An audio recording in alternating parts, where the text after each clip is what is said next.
레위기 1장 1절부터 11절까지입니다. 저희 화면을 보시고 저와 함께 한 절씩 교독하시겠습니다.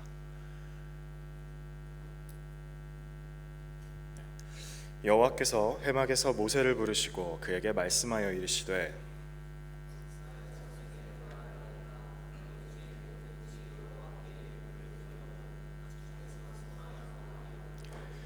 그 예물이 소의 번제이면 흠 없는 수컷으로 회막문에서 여호와 앞에 기쁘게 받으시도록 드릴지니라.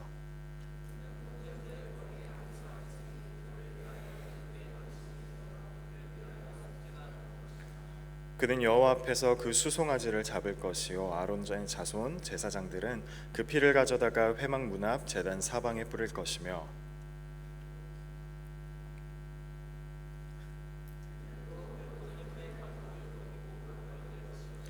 제사장 아론의 자손들은 제단 위에 불을 붙이고 불 위에 나무를 벌려놓고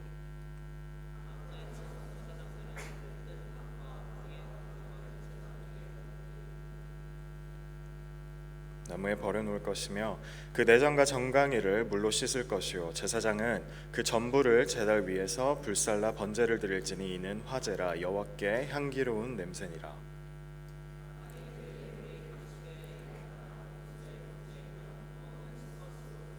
그가 제단 북쪽 여호와 앞에서 그것을 잡을 것이요 아론의 자손 제사장들은 그것의 피를 제단 사방에 뿌릴 것이며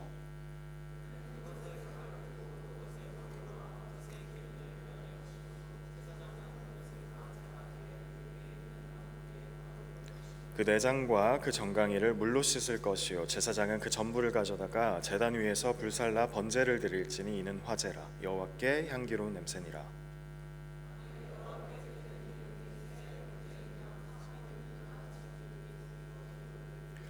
제사장은 그것으로 제단을 가져다가 그것의 머리를 비틀어 끊고 제단 위에서 불사르고 피는 제단 곁에 흘릴 것이며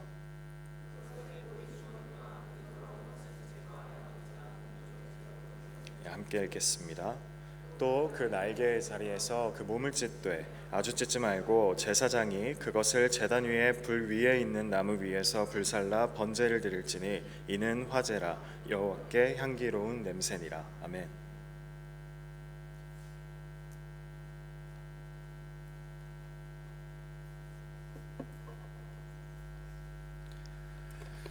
한 주간도 주님 은혜 가운데 잘 지내다가 오늘 자리에 나오신 줄로 압니다. 우리 옆에 있는 분들하고 한번 인사합시다. 오늘 예배자로 살아갑시다 하고 인사합시다.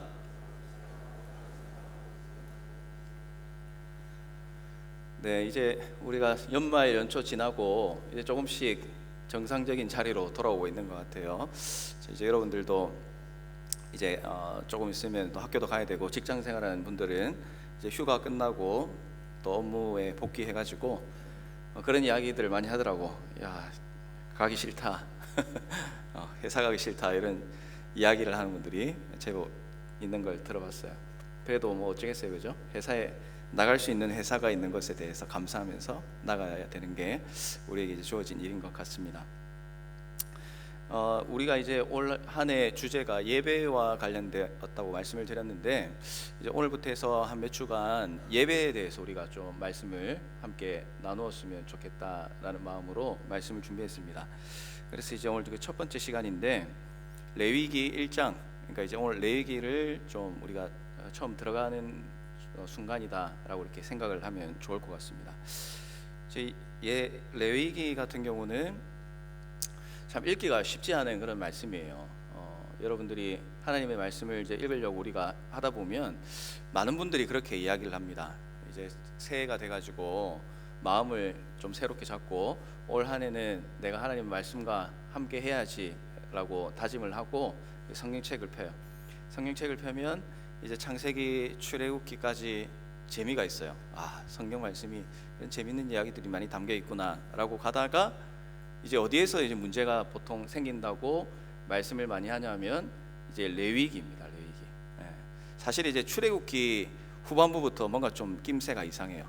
이제 막 출애굽하고 화려한 하나님의 기적의 역사가 막 펼쳐지다가 이제 출애굽기 후반부에 가면은 뭔가 좀 알아듣기 힘든 그런 이상한 말씀들이 조금씩 나오기 시작하다가 이제 레위기에 들어가면 이게 도대체 무슨 말인지도 잘 모르겠고, 이걸 우리가 지금 왜 말씀을 읽어야 되는지도 잘 모르겠고, 그리고 이 말씀을 읽어서 오늘 우리한테 어떤 교훈이 주어질까라고 의심이 들 만큼 굉장히 좀 읽어나가기가 힘든 부분이 이 레위기예요. 그래서 시작을 참 큰 꿈을 가지고 시작을 했다가 이제 레위기가 되면은 무너지고, 아 역시 나는 말씀이 너무 어려워, 말씀으로 함께 산다는 게 너무나 힘들구나라고 이렇게 좌절을 느끼는 경우가 많다라고 이제 많은 분들이 이렇게 이야기를 하십니다. 실제로 좀 어려운 부분이에요. 레위기는 그냥 읽어서는 이 말씀이 이제 어떤 부분인지 이해하기가 참 쉽지는 않습니다. 그런데 이 레위기의 말씀을 이제 연구하고 말씀의 그 제사를 드리고 하나님께서 이걸 왜 주셨는지 그런 본질적인 의미를 물어가면서 읽어 나가다 보면, 그리고 말씀을 배우다 보면, 와, 이 가운데 하나님께서 이런 놀라운 은혜를 허락해 주셨구나라는 것을 우리가 감동으로 느낄 경우가 있습니다. 그래서 이 레위기의 말씀은 참 어려운 말씀이기도 하지만 한편으로는 우리한테 정말로 큰 사랑과 은혜로 주신 말씀이구나 하는 것을 깨닫게 하는 그런 레위기다라는 사실을 여러분들이 일단 마음속에 좀 기억을 하고 우리가 말씀으로 나갔으면 좋겠다 싶습니다. 여러분, 독일의 신학자들이 많이 있는데 그 가운데 이제 유명한 한 분을 꼽으라면 본헤퍼라는 그런 분이에요. 이 신학자가 있는데 이 본헤퍼 목사는 히틀러의 암살 계획에 가담했다고 그렇게 이야기를 합니다.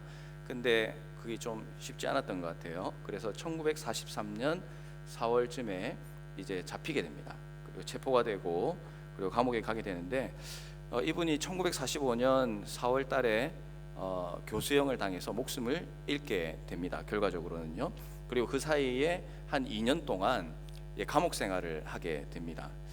여러분 이제 그 당시에 여러분들이 역사 공부를 좀 많이 하셨으니까 아시겠지만 이 독재자 히틀러의 압제 아래 정말 많은 사람들이 무참하고 비참하게 죽음을 당하게 되었습니다. 그리고 그리스도인들, 그 기독교인들, 또 유대인들 특별히 더 큰 핍박을 받았던 것을 우리가 잘 알고 있죠. 이 본헤퍼도 마찬가지였습니다. 군대 영창 감옥에 있으면서 또 독일 비밀 경찰인 어떤 비밀 감옥에도 갇혀 있었던 적이 있다고 그렇게 이야기를 합니다.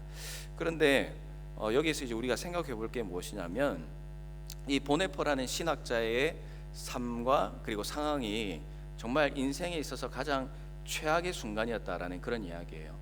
하나님을 사랑하고 하나님을 섬기고 하나님께 영광을 돌리고 하나님을 위해서 살았지만 이 본헤퍼의 인생의 마지막 부분에 주어졌던 것은 감옥에 갇혀서 고문과 그리고 협박과 죽음의 위협 가운데서 정말 내가 왜 이렇게 살아야 하는가, 내가 왜 이런 비참한 삶을 살아야 하는가 라는 그런 정말 인생의 큰 고민을 안을 수 있는 그런 순간을 본헤퍼가 이 2년 인생의 마지막에서 경험을 했다라는 그런 이야기예요.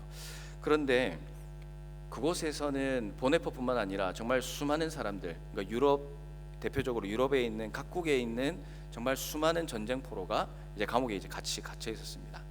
그런데 이 감옥에 갇혀 있으면서 이 본헤퍼가 놓지 않았던 것이 있어요.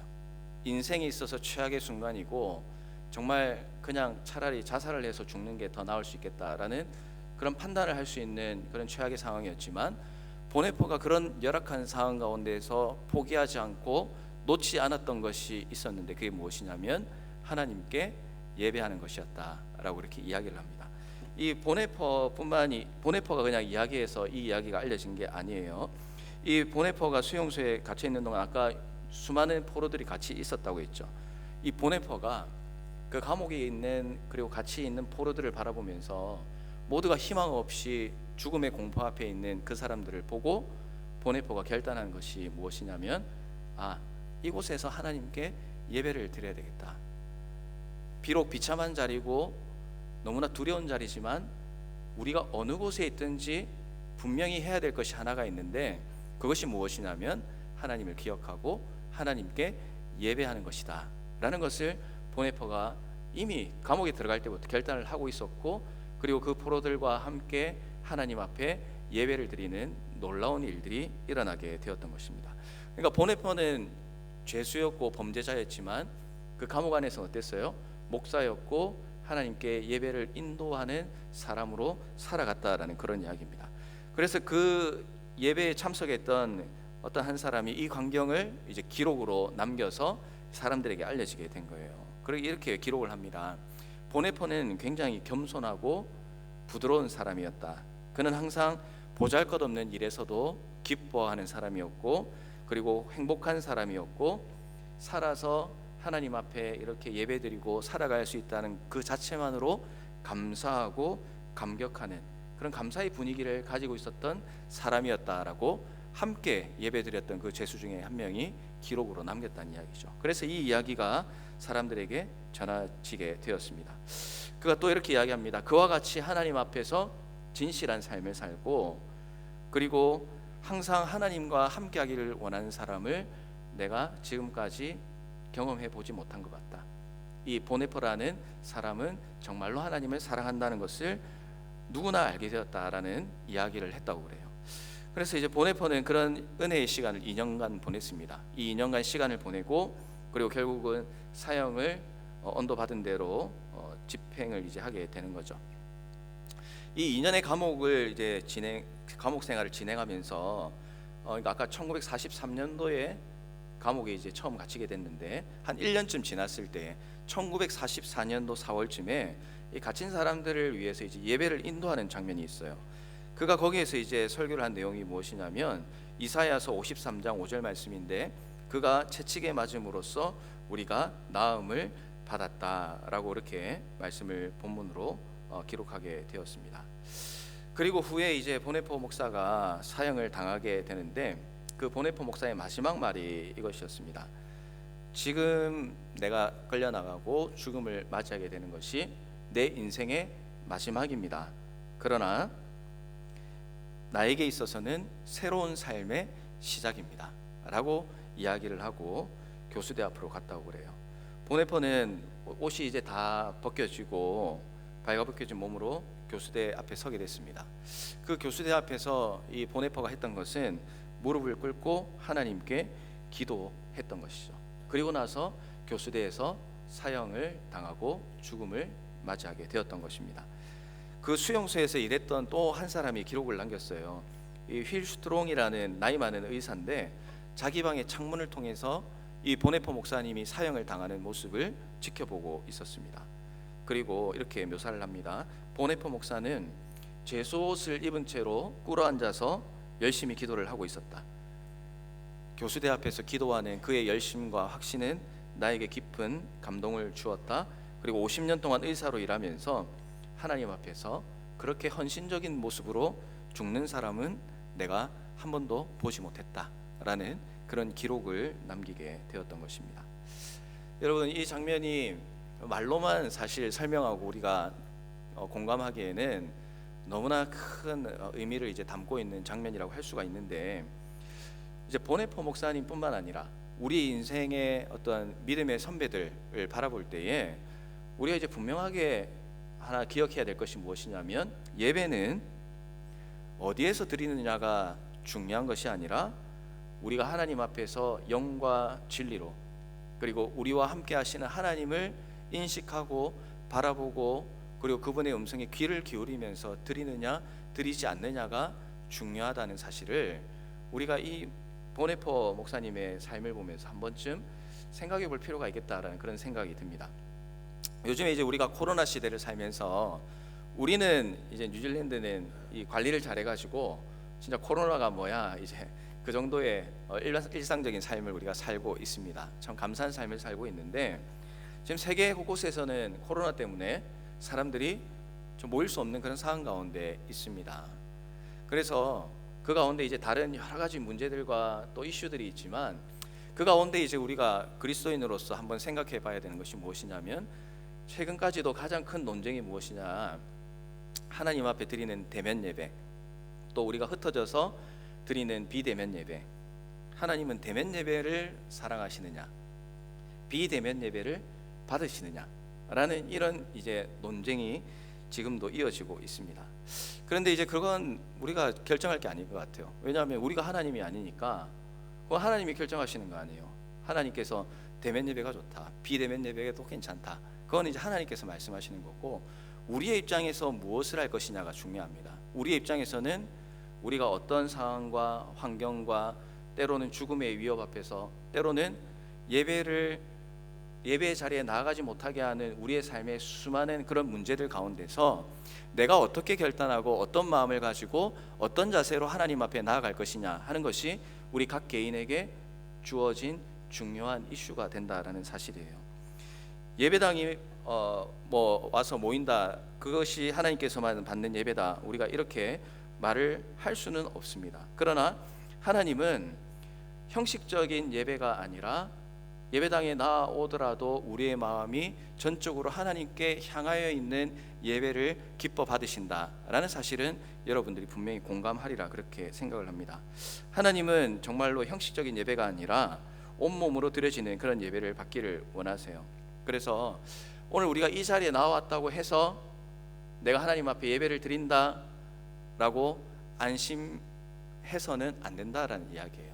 나오는 것부터 시작을 해서 오늘 이 자리에 우리가 어떤 마음으로 지금 예배를 드리고 있느냐부터 시작을 해서, 그리고 예배를 드리고 난 이후의 삶을 내가 하나님 앞에서 어떤 마음으로 살아갈 것이냐, 그리고 실제로 어떻게 살아가느냐, 이 모든 것들이 우리의 예배의 자리가 된다라는 사실을 여러분들이 반드시 기억을 해야 된다라는 것이죠. 여러분, 한국에는 정말 수많은 사건들이 정말 많이 일어납니다. 뉴질랜드보다 사람 숫자가 한 10배는 더 많으니까 뉴질랜드 그냥 숫자로 봤을 때 뉴질랜드보다 한 곱하기 최소한 10배의 문제들이 아마 많이 일어날 거예요. 그런데 이제 지지난주에 있어서 한국에 있어서 수많은 문제 가운데 가장 큰 이슈 중에 하나가 무엇이었냐면, 여러분들도 아마 들어봤으리라 이렇게 생각을 합니다. 정인이 사건이라는 것이 이제 큰 문제로 지금 이슈가 되었어요. 처음에는 저도 뉴스를 보고 어떤 부모가 아이를 입양을 했어요. 입양을 했는데 이제 아이가 조금 죽게 되었어요. 죽게 되었고 보니까 좀 맞은 흔적도 있고 그렇더라. 그래서 정말 참 나쁜 사람이다라고 하고 그냥 지나갈 수 있는 뉴스였는데, 이 뉴스가 계속해서 이제 이어지면서 이제 가만히 내용을 보니까 이게 지금 보통 문제가 아니더라고요. 어떤 그런 인간적인 부분들, 또 어떤 사회적인 문제들, 이것도 너무나 큰 문제였지만 우리가 이제 그리스도인으로서 어떻게 살아가야 할 것인가라는 데 큰 질문을 던지게 하는 그런 부분이 그 사건 안에 담겨 있는 것을 발견을 했습니다. 무슨 이야기냐면, 그 사건에 이제 중심되는 입양을 했던 엄마와 아빠를 이제 양모라고 이렇게 이제 표현을 합니다. 이 양부모인데 이 양부모가 그리스도인이다라는 사실이에요. 그냥 교회만 왔다 갔다 했던 그런 건 아닌 것 같아요. 그냥 누가 봤을 때 신앙생활 참 잘하는 것처럼 보였던 그런 그리스도인이었다라는 사실이었습니다. 그리고 양쪽 그 부모님들도 역시 마찬가지로 신앙생활을 잘하는 그런 신앙의 가문이었어요. 자, 이런 이제 상황입니다. 자, 누가 보아도 신앙생활 잘하고 그리고 또 아이를 잘 입양을 해서 사랑으로 키워줄 수 있는 사람들이라고 생각을 했을 거예요. 그래서 그 입양하는 절차도 보니까 어떤 그런 기독교 집안이고 이렇게 믿을 만한 집안이다 그래서 다른 누구보다도 빠른 절차로 입양을 이렇게 처리해 줬다고 이렇게 이야기를 하더라고요. 그런데 이제 일이 터지게 됐죠. 그래서 사람들은 처음에는 학대하고 그리고 어떤 폭력과 사람을 죽게 만들었던 그런 비인륜적인 일에 대해서 막 질책을 했어요. 그런데 그리스도인이고 믿음의 가문이고 또 어디 교회에 있고 심지어 그 양부는 기독교 방송국에서 일하던 직원이었고 이런 것들이 이제 이슈가 되기 시작하면서 이제 비난의 화살이 기본적인 학대와 그런 문제에 더해서 어떤 게 있냐면, 역시 교회가 문제네라고 이제 이 비난의 화살이 뭔가 좀 핀트가 안 맞다고 볼 수는 있지만 어쨌든 팩트는 팩트예요, 그죠? 교회를 열심히 다닌다고 한 사람이 어떻게 저런 잔인하고 저주스럽고 정말 인간이 하지 못할 일들을 할 수 있을까? 그러면서 이것이 이제 교회 전체의 문제로 교회 안 다니는 사람한테는 보여지는 거예요. 교회 다닌다고 해서 사람이 좋아지는 것도 아니고, 교회 다닌다고 해서 착하게 사는 것도 아니고, 교회 다닌다고 해서 문제를 일으키지 않는다라는 걸 우리가 알았지만 이 사건을 통해서 모든 교회가 어떻게 보면 욕을 먹고 그리고 기독교는 없어져야 될 그런 종교다. 더 이상 이 사회에서는 교회는 다 뿌리 뽑아야 된다라는 그런 사람들의 조롱과 비난을 듣게 만드는 그런 이제 사건들이 일어나게 되었다라는 거예요. 여러분 이제 이 사건도 역시 마찬가지였습니다. 그러면 그분들이 가지고 있는 신앙은 과연 무엇이냐? 분명히 하나님 앞에 예배를 드리고 말씀도 읽고 함께 기도하고 찬양도 하고 우리 서로 뭐 인사도 하고 뭐 목장 모임도 하고 했을 거예요. 했는데 그러면 그 자리에서 했던 그 모든 것들은 다 거짓이었는가? 라는 그런 근본적인 질문을 던지게 된다라는 것입니다. 그래서 우리가 교회에 다니는 사람이 아니라 예배자로 살아간다는 것은 무엇인가? 라는 이 질문에 대해서 여러분들이 기본적으로 정말 끊임없는 질문과 고민과 또 그런 몸부림이 있어야 우리가 하나님이 기뻐하시는 그리스도인으로 살아갈 수 있는 것입니다. 자, 여러분 몇 가지 이야기를 드렸는데 죽음의 문제 앞에서도 굴하지 않고 하나님 앞에 예배드리는 것 기뻐했던 사람, 그리고 정말 감옥에서 여기는 누가 봐도 인생의 마지막이다라고 생각되는 그 처참하고 비참한 환경에서도 살아계신 하나님을 바라볼 수 있었던 사람, 그리고 자유롭게 예배를 드리고 그리고 함께 찬양하고 기도하고 그리고 누가 볼 때는 참 좋아 보이는 사람이었는데 실제로 그의 내면과 삶을 보았을 때 너무나 잔인하고 하나님이 원하시지 않는 방법으로 살아가는 사람, 여러분들은 어떤 모습으로 살아가기를 원하고 있습니까? 그리고 여러분들은 지금 어떤 모습으로 하나님 앞에 살아가고 있습니까? 우리가 어떤 그리스도인으로 또 우리 예배 측면에서 어떤 예배자로 살아가느냐에 따라서 하나님의 이름을 높이고 영광 돌리는 사람이 되느냐, 아니면 하나님의 이름을 더럽히고 하나님을 저주하게 만드는 사람으로 살아가느냐, 여러분 이것이 결정될 수 있다는 사실을 여러분들이 정말 진지하게 생각을 해야 된다라는 것입니다. 여러분 오늘 말씀에는 하나님께서 이 시내산 이제 꼭대기로 모세를 부르셨어요. 그리고 그곳에서 하나님께서 이 모세를 통해서 이스라엘 백성들에게 주신 것이 있습니다. 그것이 바로 십계명이었어요. 그리고 언약서의 율법이었고, 그리고 성막을 어떻게 지어라 라는 그런 성막법을 하나님께서 주셨습니다. 그리고 이제 이 성막이 다 완성되고 하나님 앞에 이제 제사를 드릴 수 있는 환경이 되었을 때에 하나님께서 구체적인 율법을 주세요. 그것이 무엇이냐면 바로 레위기 말씀입니다. 자, 하나님께서 명령하신 대로 성막까지 지었습니다. 그리고 나서 지은 게 끝이 아니었다는 거예요. 오늘 우리가 있는 이 교회 건물 있잖아요. 우리 공동체가 있습니다. 이 한우리 교회 건물에 와서 그냥 하나님 앞에 예배 드리면 된다라는 데서 끝나는 것이 아니라 이 예배당이 지어졌으면, 그리고 이곳에 우리가 모였을 때에 우리가 어떻게 하나님 앞에 예배자로 살아가야 될 것인가 라는 그런 지침을 주신 것으로 여러분들이 생각을 하면 되는 거예요.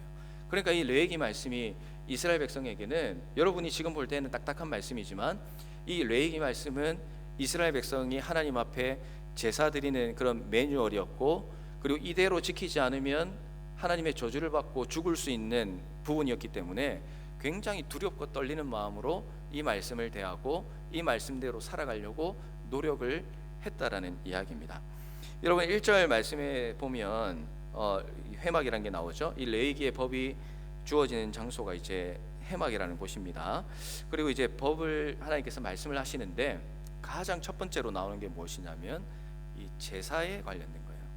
그러니까 예배입니다. 그죠? 하나님 앞에 제사를 어떻게 드릴 것인가, 예배를 어떻게 드릴 것인가 라는 것을 이제 가르쳐 주시는데, 그 이제 첫 번째 보면 이 제사라는 것이 특정한 어떤 사람만 드리는 것이 아니라 하나님의 백성은 누구든지 제사를 드려야 된다라고 그렇게 기록을 합니다. 2절에 보면 너희 중에 누구든지 여호와께 예물을 드리려거든 이렇게 기록을 하고 있죠. 그래서 이제 누구든지라는 말에 우리가 집중할 필요가 있습니다. 남자와 여자가 구분되지 않습니다. 뿐만 아니라 하나님 앞에 나와서 예배드리고 제물을 드리는 이 모든 것들이 어때요? 강제로 드리는 것이 아니라 자원해서 드리는 것이다 라는 것을 우리에게 가르쳐 주고 있죠. 그래서 이 레위기에 대해서 이제 좀 몇 주간 해서 구체적인 내용들, 레위기가 말하는 그 의미가 무엇인지에 대해서 우리가 이제 하나하나 좀 살펴볼 텐데, 오늘은 이제 큰 주제를 좀 먼저 나누길 원합니다. 하나님께서 이스라엘 백성 그리고 사람에게 제사를 요구하시는 이유가 어디에 있느냐라는 그런 질문이에요. 뭐 전능하신 하나님께서 우리 너무나 미약한 이 피조물 사람들에게 무슨 제사를 받아가지고 하나님께서 좋을 게 있겠습니까? 특별한 게 없을 것 같아요. 우리는 레위기를 시작하면서 이 질문에 대한 답을 알고 말씀을 이제 시작할 필요가 있습니다. 하나님께서 뭐가 부족해서 우리한테 제사를 드리라고 합니까? 뭐 고기가 드시고 싶어서, 어떤 그런 내장이 필요해서, 아니면 가죽이 필요해서 하나님께서 제사를 드리라고 하는 것이 아니에요. 세상을 창조하시고 정말 모든 것의 소유권을 가지고 계신 하나님께서 부족한 게 전혀 없는 분이잖아요.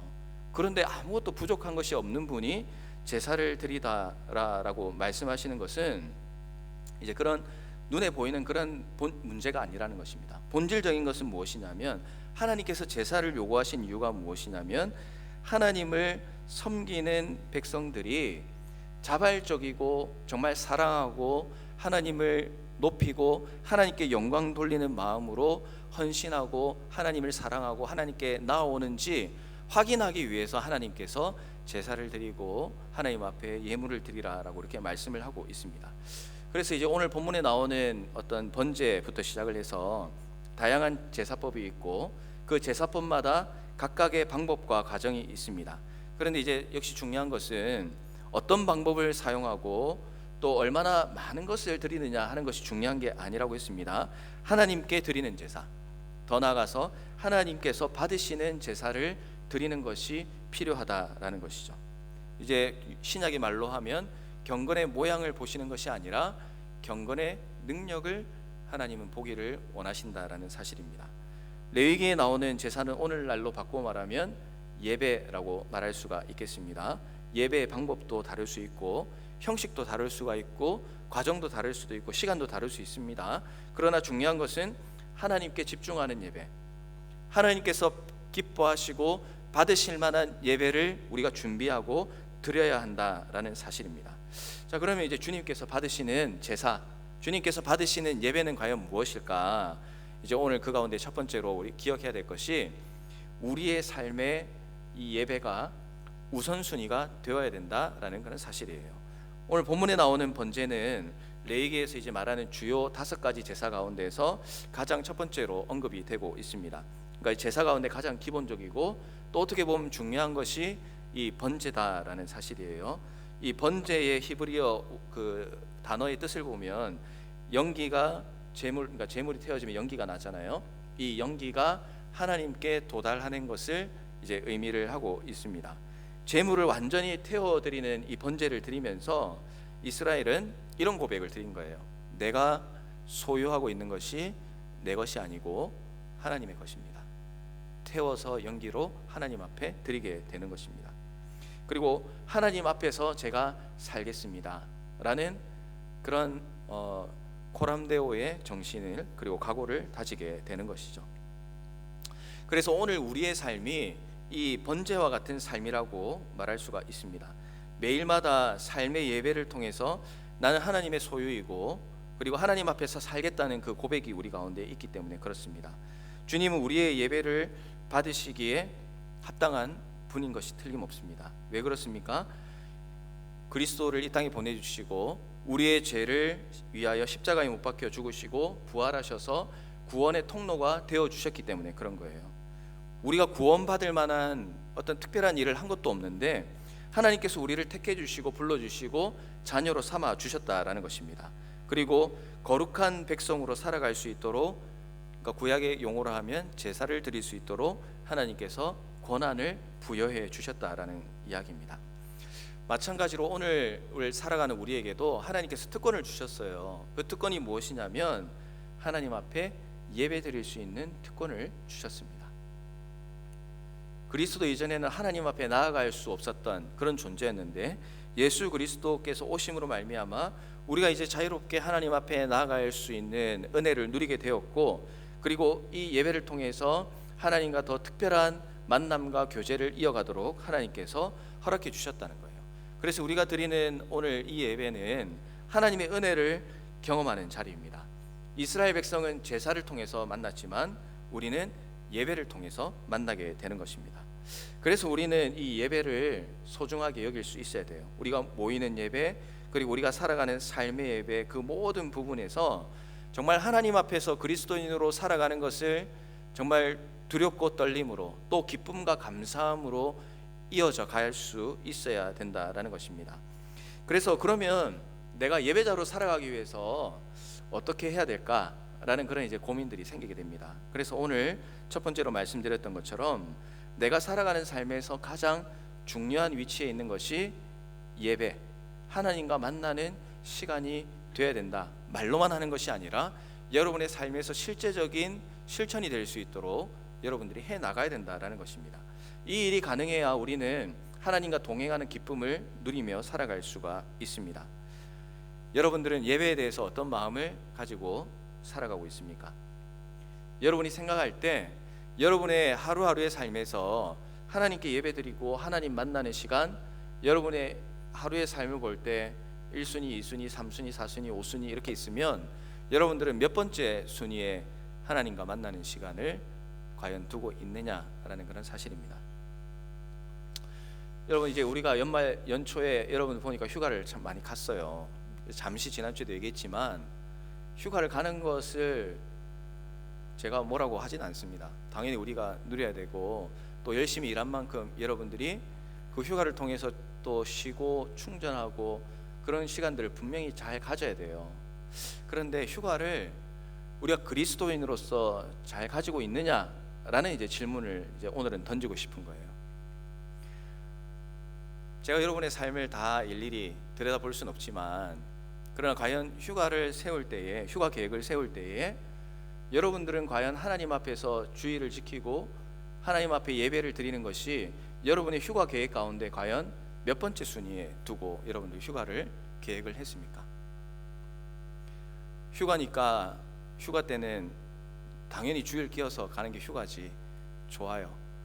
휴가를 주일 끼어서 가는 것 뭐라고 하지 않습니다. 그러나 어디에 있든지 무엇을 하든지 여러분들이 휴가 자리에 가서도 하나님께 예배를 드려야 되고 예배자로 살아야 된다라는 그런 거룩한 부담감과 예배자로서의 자세가 여러분 가운데 있느냐라는 것이죠. 어떤 사람은 그렇게 이야기를 해요. 정말 세상에 교회가 너무 많다고 그렇게 이야기를 합니다. 근데 다른 건 잘 모르겠는데 저는 하나님께서 교회를 많이 만들어 주신 이유 중에 하나가 여러분들이 예배자의 삶을 살아가는데 도움이 될 수 있도록 하나님께서 수많은 교회들을 허락해 주셨다고 그렇게 생각을 해요. 정말 오직 교회 하나 없는 그런 오지 같은 그런데 여러분들이 휴가를 간다 하더라도 중요한 것이 무엇이냐면 내가 이 휴가 계획을 세우면서 하나님 앞에 드리는 예배를 과연 제일 첫 번째 순서에 놓고 휴가 계획을 짜고 있느냐라는 것입니다. 남섬에 가는 거 좋아요. 주일날 껴서 가는 거 좋습니다. 그러면 저는 그렇게 생각을 해요. 목회자로서, 여러분을 지도하는 담당 목사로서 여러분들이 그 주일을 끼어서 휴가를 가게 될 때에 저는 여러분들의 계획의 첫 번째 순위가 남섬에 가서 어느 지역에 갈 때 내가 예배를 어디에서 드릴 것인가 라는 것이 여러분의 휴가 계획 가운데 가장 큰 우선순위로 둘 수 있어야 된다고 저는 그렇게 생각을 합니다. 여러분이 휴가 계획이 바쁘고 그리고 옮겨 다니는 게 바쁘니까 예배는 2주 뒤에 드리면 되지, 여러분 그렇게 생각하는 순간부터 우리는 하나님께서 주시는 은혜를 받아 누리지 못할 가능성이 높다는 사실을 여러분들이 반드시 기억을 해야 돼요. 오늘 이 순간 여러분한테 뭐라고 하려고 제가 이야기하는 게 아닙니다. 다만 오늘 말씀 이후에 여러분들이 이 예배자로서 어떻게 살아갈 것인가에 대한 진지한 고민을 가지고 살아가길 원하는 마음에서 말씀을 드리는 거예요. 시험도 마찬가지예요. 여러분들 이제 학교를 이제 직장인들은 좀 덜하지만 우리 이제 대학생들이 많이 있는데 우리가 이제 시험을 친단 말이에요. 시험을 치는데 이제 1학기, 2학기 여기 있잖아요, 그죠? 그러면 1학기에 중간 시험이 있을 거고 기말 시험이 있을 거예요. 그런데 그걸 한중간에 또 치는 건 아니잖아. 한 2주에서 3주에 걸쳐서 시험을 치더라고. 그러면 시험 기간이 3주면 1년에 최소한 12주의 시험 기간이 여러분한테 놓여져 있는 거예요. 그런데 물론 대부분 잘하고 있지만, 그런데 어떤 부분에 있어서는 그런 이야기를 들을 때 좀 속상해요. 어떤 부분이냐면 시험이라서 안 왔어요. 시험 때문에 못 가요. 얘기하는 건 좋은데 그죠? 너무나 그런 이야기를 들을 때 내가 어떻게 이야기를 해줘야 되지? 라는 그런 고민이 사실 생기거든요. 그런데 오늘 이 말씀을 우리가 대하면서 여러분들이 좀 기억을 했으면 좋겠습니다. 시험을 칠 때도 역시 마찬가지예요. 여러분 물론 대학생들이 지금 눈앞에 있는 시험이 인생에 있어서 가장 아주 큰 무게로 다가오고 부담으로 다가오고 내 인생이 지금보다 더 힘들 수 있을까라는 그런 고민으로 다가오게 만드는 시험 기간인 것은 분명히 맞습니다. 저도 시험 칠 때 시험 날짜가 다가오고 그러면 스트레스를 받고 뭐 공부를 잘하지 못해도 거기 신경이 너무 많이 쓰이는 건 사실이거든요. 누구나 마찬가지일 거예요.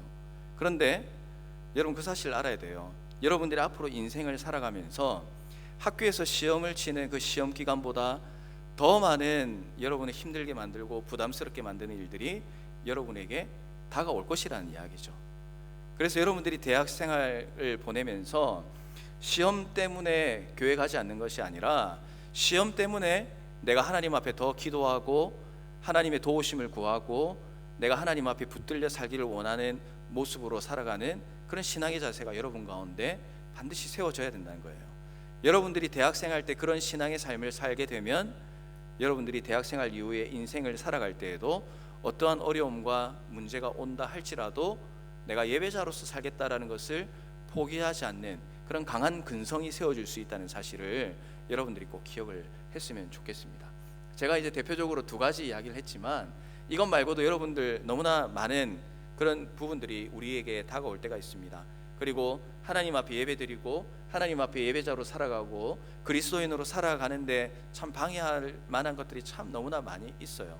그러나 그것들을 이겨나갈 수 있는 유일한 방법이 무엇이냐면 우리의 창조주 하나님, 나를 구원해 주시고 정말 피로 값주고 사신 나를 지금도 사랑하시는 그 하나님, 그 하나님을 여러분의 인생의 우선순위로 두고 살아갈 때에만 여러분들이 그 부담감과 어려움들을 이겨나갈 수 있다는 사실을 여러분들이 꼭 기억을 하시기를 바랍니다.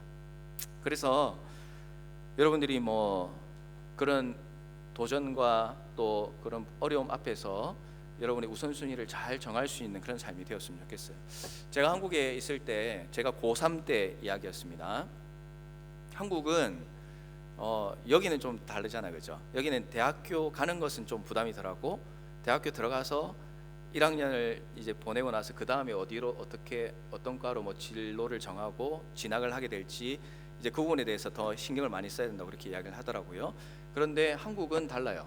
한국은 어떤 대학을 가느냐에 따라서 인생이 어떤 좀 바뀌어질 수 있는 그런 구조를 가지고 있습니다. 그래서 이 한국에는 가장 힘들고 정말 눈물 나고 피눈물 나는 시기가 언제냐면 고등학교 3학년 때예요. 고등학교 3학년 때 정말 내년에 있을 올해 연말에 있을 이 수능 시험을 얼마나 잘 준비하고 점수를 잘 받느냐에 따라서 내 인생이 결정된다라는 생각을 많이 가지고 있기 때문에 정말 그 한 해는 일찍 자면은 시험에 떨어질 것 같고 늦게 일어나면 또 시험에 떨어질 것 같고 점수가 안 나올 것 같은 이제 그런 부담감을 가지고 이제 1년을 살아가야 되는 거예요. 그런데 제가 있던 교회에서는 이제 그런 문화가 있었어요. 어떤 문화가 있었냐면 이 고등학교 3학년 이제 시험을 앞둔 학생들이 시험을 치기 100일 전부터 새벽 기도를 하는 그런 시간이 있었어요. 처음에는 진짜 뭐 장난치는 것도 아니고 시험 앞두고 아니 무슨 평소에도 잘 안 나가던 새벽 기도를 시험을 앞두고 나가야 되느냐라는 그런 생각이 좀 들었어요. 근데 이제 선배들이 그 일들을 잘 해나가더라고요. 그리고 너무 행복해 보였어요. 그래서 이제 후배들이 봤을 때는 이상하다, 어떻게 저렇게 하면서 기쁠 수가 있지? 라는 이제 그런 생각을 가지고 있다가 이제 어느덧 저도 고등학교 3학년이 돼가지고 이제 시험을 앞두게 되었죠.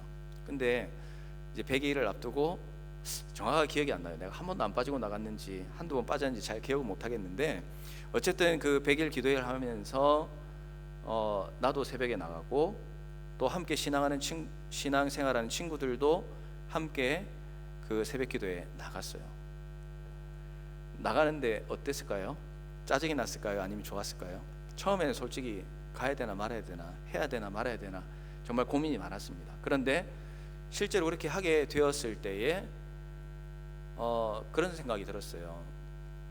내가 시험을 앞두고 내가 어떤 마음으로 살아가야 되는지, 또 내가 앞으로 인생을 살아가면서 정말 큰 어려움과 위기를 눈앞에 두게 되었을 때에 어떤 자세로 신앙생활을 해야 되는가 하는 것을 그때 좀 100일 새벽 기도를 하면서 제 나름대로는 좀 깨닫게 되었던 그런 시간들이 있었어요.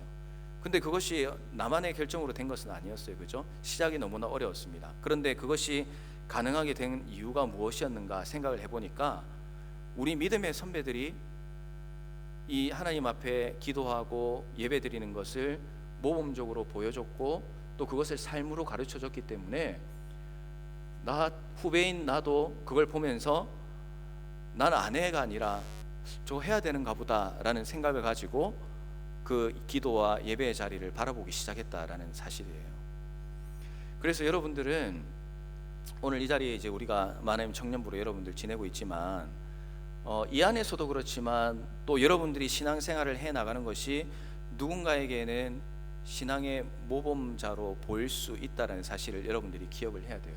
내가 신앙인으로 살아가는 것 1차적으로는 내가 하나님과 동행하는 예배자로 살기 위해서 꼭 필요한 일이지만 그것뿐만이 아니라 내가 예배자로 제대로 살아갈 때에 나와 함께하고 있는 우리 동력자들, 우리 청년부들, 또한 내 뒤를 이어서 신앙생활을 하고 있는 우리의 후배들, 또 어떤 때는 여러분의 그 모습을 통해서 여러분과 함께 신앙생활을 하고 있는 어른들이 여러분을 보고 도전을 받을 수도 있습니다. 중요한 것은 내가 예배자로 제대로 세워져 가고 있는가, 예배자로 살아가고 있는가, 또 예배자로서 다른 사람을 살려내는 역할까지 하고 있는가. 고난과 어려움과 역경이 나에게 오더라도 하나님을 향한 그 예배의 자세로 말미암아 정말 그 어려운 상황들을 살아내는 예배자의 삶을 내가 살아갈 그런 각오가 결단이 되어 있느냐, 내 자신이 하나님 앞에서 점검해 보아야 될 중요한 일이다라는 사실이에요. 그래서 여러분, 오늘 우리가 레위기 첫 번째 말씀을 하면서 내가 하나님 앞에 예배자로 살면서 어떻게 해야 될 것인가, 그것은 내 삶의 우선순위를 다른 데 두는 것이 아니라, 다른 어떤 중요한 것과 동일선상에 두는 것이 아니라 내가 가지고 있는 그 모든 일들 가운데 가장 첫 번째 순위로 하나님을 향한 예배, 또 예배자의 삶을 여러분들이 두고 살아가야 된다는 것을 반드시 기억을 했으면 좋겠습니다. 그런 기억을 하고 살아가야 오늘 우리 올 한 해 표처럼 살아있는 예배, 살려내는 예배, 살아내는 예배자로 살아갈 수가 있게 된다라는 사실이에요. 오늘 여러분들이 우선순위로 그동안 두고 살아갔던 것들은 어떤 것이 있습니까? 원하기는 오늘 말씀을 기억하면서 내 인생의 가장 우선순위는 하나님과 동행하는 것, 하나님과 함께하는 것, 하나님 앞에서 예배자로 살아가는 것, 주일날 교회에서뿐만 아니라 내가 살아가는 모든 삶 가운데서 하나님 바라보는 예배자로 살아가겠습니다 라는 그런 각오와 결단으로 이번 한 주도 하나님 앞에서 승리하시고 하나님 앞에서 예배의 기쁨을 누리며 살아가시는 우리 모든 청년들 되기를 주님의 이름으로 축원합니다. 자, 기도하겠습니다. 하나님 아버지, 감사합니다.